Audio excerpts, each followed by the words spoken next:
Austin looks like a tech success story until you realize it is quietly rewriting the rules of American housing.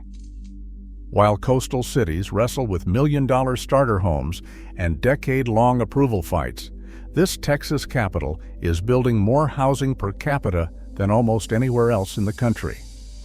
Since 2020, Austin has added over 100,000 new housing units, outpacing cities twice its size. But this is not just a construction boom. It is a fundamental shift in how American cities approach growth. And now, Silicon Valley, the place that priced out its own workforce, is watching closely, trying to copy what Austin figured out. So how did a city known for keeping things weird become the blueprint for housing abundance? Between 2010 and 2023, Austin's population surged by more than 35%, adding nearly 400,000 new residents. That kind of growth typically triggers housing crises and sprawling traffic nightmares. Yet Austin responded differently. The city approved over 50,000 new housing units in 2022 alone, a rate that rivals entire metropolitan regions. Permits for multifamily buildings have consistently outpaced single-family construction since 2015. This is not accidental. It is the result of zoning decisions, political will, and a land use philosophy that most American cities abandoned decades ago. But Austin's transformation did not begin with tech workers flooding in from California. It started with geography. The city sits in the middle of the Texas Hill Country, where limestone bedrock shapes everything. The Balcones Escarpment, a fault line running through the western edge, marks a sharp divide. West of it, the land tilts upward into rugged terrain. East of it, the ground flattens, shaped by the Edwards Aquifer beneath. That aquifer provides drinking water to more than 2 million people. For decades, this geology forced Austin to think carefully about where and how it grew. If you are finding this deep dive valuable, please take a moment to like and subscribe. In 1992, the Save Our Springs Ordinance restricted construction near Barton Springs, prioritizing water quality over development. But it created a paradox. By limiting growth on the edges, Austin had to grow inward. The alternative was stagnation. And in Texas, stagnation was never an option. So Austin began densifying, slowly at first, then with accelerating momentum. By the early 2000s, city planners started rezoning corridors along major roads, allowing taller buildings and mixed-use projects. East Austin, once redlined and neglected, became a target for redevelopment. Old industrial lots gave way to apartment towers. While San Francisco debated whether a 6-story building would destroy neighborhood character, Austin was approving 12-story towers along transit lines. Then came 2020, and everything accelerated. The City Council passed reforms in 2023, loosening restrictions on lot sizes and building heights. Single-family lots could be subdivided. Duplexes and triplexes could rise on land that once held one house. Longtime residents protested, fearing density would erase Austin's character. But the city pressed forward, arguing that without more housing, the very people who made Austin weird would be priced out entirely. The results are visible everywhere. Drive down Burnett Road and count the cranes. New apartment buildings rise every few blocks.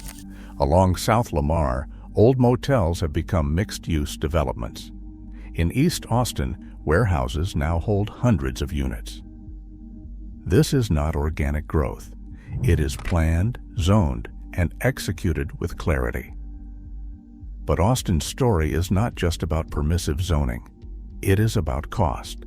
Building here remains cheaper because the regulatory friction is lower. A developer in San Francisco might spend 2 years navigating reviews before breaking ground. In Austin, that timeline compresses to months. The city does not require as many parking spaces per unit. Texas lacks a state income tax.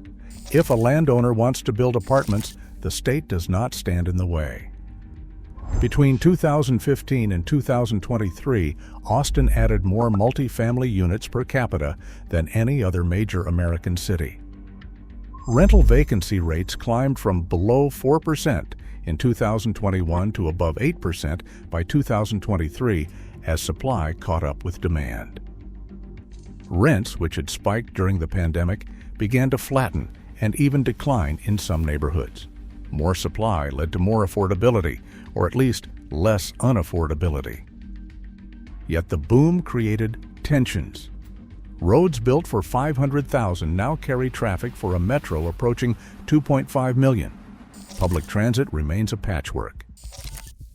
And while Austin has built tens of thousands of market-rate units, affordable housing for low-income families remains scarce. This is where the Austin model reveals its limits. A teacher earning $50,000 still cannot afford a new apartment in East Austin. Service workers commute from suburbs an hour away. The wealth gap has widened. West Austin remains out of reach for most. The city has become more stratified, with clear lines between neighborhoods that welcome growth and those that resist it. Still, Austin's experiment offers lessons. Supply matters. Cities cannot regulate their way to affordability by blocking construction.